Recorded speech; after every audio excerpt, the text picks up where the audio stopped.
আসসালামু আলাইকুম ওয়া রাহমাতুল্লাহ। প্রিয় দর্শক শ্রোতা মণ্ডলী সকলে কেমন আছেন? আশা করছি সকলে ভালো আছেন। প্রিয় বন্ধুরা আমার, আজকে যে একটি কথা বলার জন্য আপনাদের মাঝে উপস্থিত হয়েছি। বিষয়টি হচ্ছে, আপনারা সকলে জানেন বর্তমান প্রজন্মের যে অবস্থা, যে কালচার শুরু হয়েছে, এই কালচার আগামী প্রজন্ম কোন পর্যায়ে গিয়ে দাঁড়াবে, কি অবস্থা সৃষ্টি হতে পারে, আপনি একটুবার চিন্তা করেছেন? একটুবার চিন্তা করেন বর্তমান সিচুয়েশন কি অবস্থা দাঁড়িয়েছে।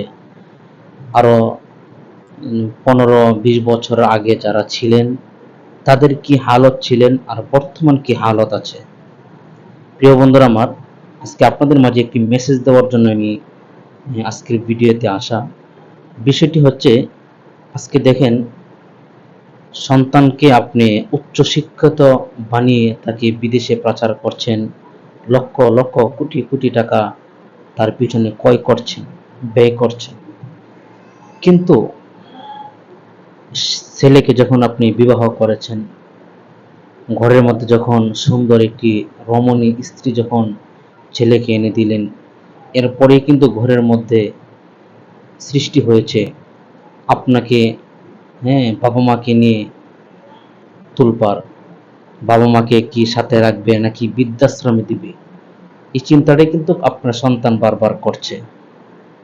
আপনি একবার চিন্তা করেন, আপনার সন্তানকে আজকে বড় উচ্চশিক্ষিত লাভ করে তাকে সরকারি চাকরিজীবী বানিয়েছেন, অথচ আপনার সন্তানের ঘরে আপনার এক মুঠ খাবারের ব্যবস্থা এই সন্তানের ঘরে হয় না।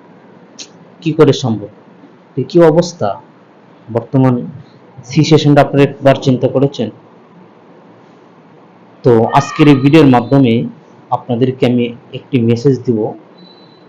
মেসেজটি হচ্ছে, অবশ্যই আপনি আপনার সন্তানকে তাকে বর্তমান তাকে ইসলাম শিক্ষা দেওয়া, বর্তমান আপনি যেখানে তাকে পড়ান তাকে সুন্দর একটি ইসলাম শিক্ষা করার জন্য তাকে উদ্বুদ্ধ করেন। আপনি দেখেন মাদ্রাসার একজন হুজুর, মাদ্রাসার ইসলামিক কান্ট্রিতে যারা আছে, ইসলাম নিয়ে যারা গবেষণা করে, তাদের বাবা মা কতজন বৃদ্ধাশ্রমে আছে, আর একজন ডক্টর, একজন মাস্টার্স, ডক্টর, ইঞ্জিনিয়ার।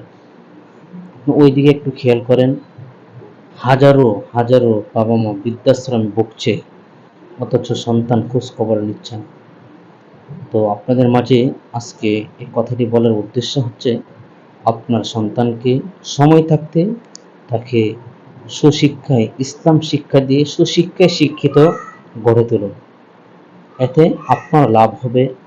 আপনার মৃত্যুর আগ পর্যন্ত, আজীবন মৃত্যুর আগ পর্যন্ত এই সন্তান আপনার পিছনে যতটুকু সময় দেওয়ার দরকার অবশ্যই এই সন্তান আপনাকে দিবে। আর যদি এ কথাটা আপনি যদি চিন্তা না করেন, তাহলে হয়তো এমন একদিন সময় আসবে আপনার হয়তো শেষ জিন্দিগিটা হয়তো বৃদ্ধাশ্রমে কাটতে হতে পারে।